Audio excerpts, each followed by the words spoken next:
Look, I get it. These employees have been with you a long time. They have been so loyal. And what's more is your customers are so used to them. You don't want the headaches of having to hire and train new people and put all that added pressure on yourself, right? But at the same time, these old staff members are being sticks in the mud about change and absolutely refusing to use any new systems you try to implement. So, what do? You're stuck between a rock and a hard place, and frankly, it feels like your business is being held hostage by the very people who helped you build it. Hey, freedom seekers, welcome back to the Freedom Entrepreneur Podcast. I'm Lindsay Sutherland, your business system strategist. I help service based business owners turn their daily chaos into streamlined systems so they can scale without burnout, finally work less, and actually live the freedom they started their business for. I want to walk you through 5 strategic steps that you can take to navigate this challenge and get your team on board with the changes so your business can grow the growth it desperately needs. Step 1, appeal to their loyalty. Start with appreciation. Call a team meeting or meet with them individually one on one and show genuine gratitude for their years of service. Acknowledge the loyalty and dedication they've shown you over the years. And then follow up with a powerful connection. So, for example, hey, team member, I just wanted to say how much I appreciate all you've done for me. I was thinking about it recently and thinking back over the years and just how long you've stuck by me. I've really been able to count on you, and I can't express with words how much I appreciate all you've done for this company and for me personally. I wanted to bring you in and share with you some changes that we're going to make.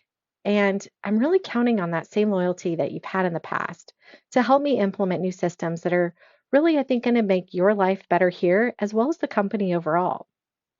You're not asking them to abandon their values, you're asking them to extend the loyalty they've already demonstrated into supporting necessary growth. Step 2, appeal to the what's in it for them factor. People resist change when they only see the downsides.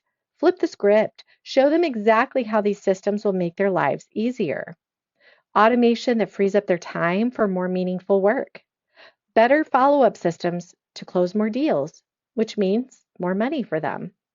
No more upset customers complaining because someone else in the team dropped the ball due to lack of systems. Less stress, fewer mistakes, smoother operations. Paint a picture of their workday becoming more efficient and less stressful. Make it personal and tangible. Step 3, show them the numbers. Math is incredibly convincing. Break down the real impact in concrete terms. Look, if we close just 3 more deals per month with this new system, that means an extra 15,000 in revenue. For you, Sarah, that translates to an additional $500 in commission each month. That's $6,000 more a year. Make the vision relatable. Show them what they can do with that money. Speak to their heart. Maybe some things that they've been eyeing a new car or they've been wanting to take a trip. Paint the picture with real examples from their life and show them how the extra time and money is going to impact that dream. Listen, numbers don't lie, and they really help people see the bigger picture. Step 4, combat the objections up front. You know they're coming. Address the elephant in the room head on. Yes, sir, I know. No, take out yes, sir. Yes, I know change is annoying. Yes, you're going to have to learn new habits. And I know this is going to feel uncomfortable for a little while. But here's the truth, in the end, it will get better, much better. By acknowledging their concerns first, you're not dismissing their feelings, you're validating them while also setting the expectation that temporary discomfort leads to long term improvement. Step number 6, involve them in the process. Here's where you can make them partners instead of victims of change. With the clockwork method, our signature method, we work with business owners to map out systems and processes. By the way, we're happy to involve longtime employees who really understand the inner workings of your business. When you let them be a part of the solution, they're more likely to buy into the change.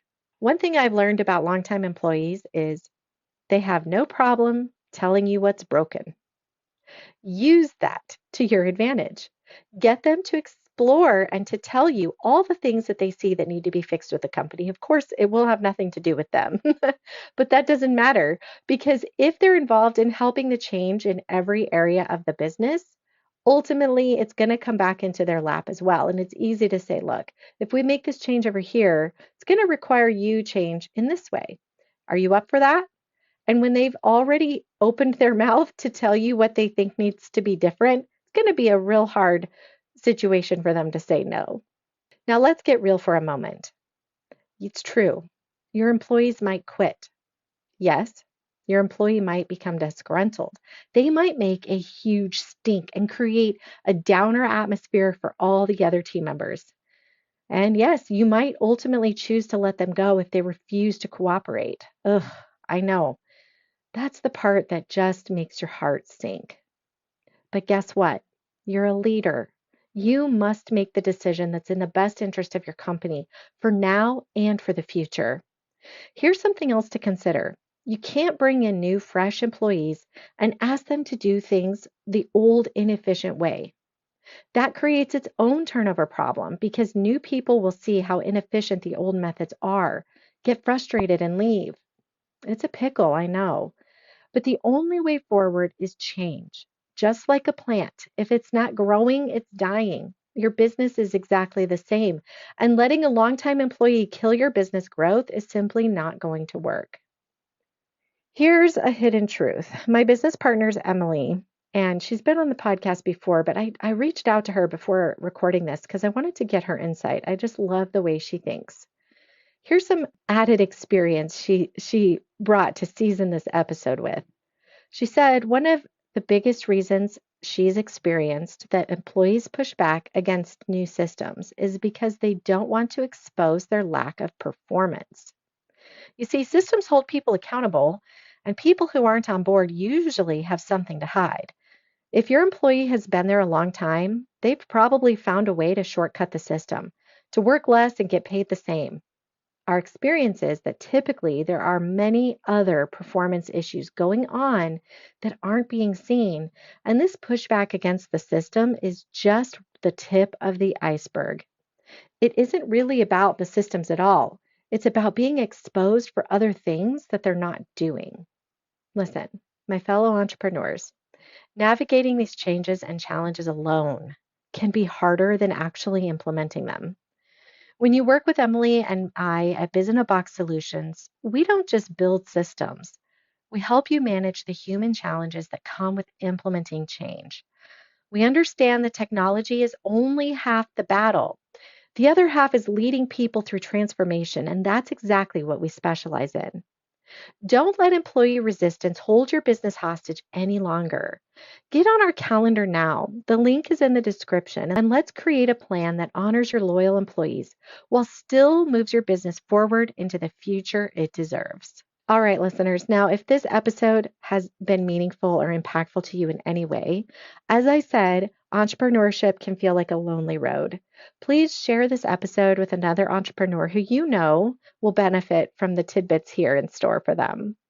And please leave a review. It truly means the world to us. Thanks for tuning in as always. Until next time, bye for now.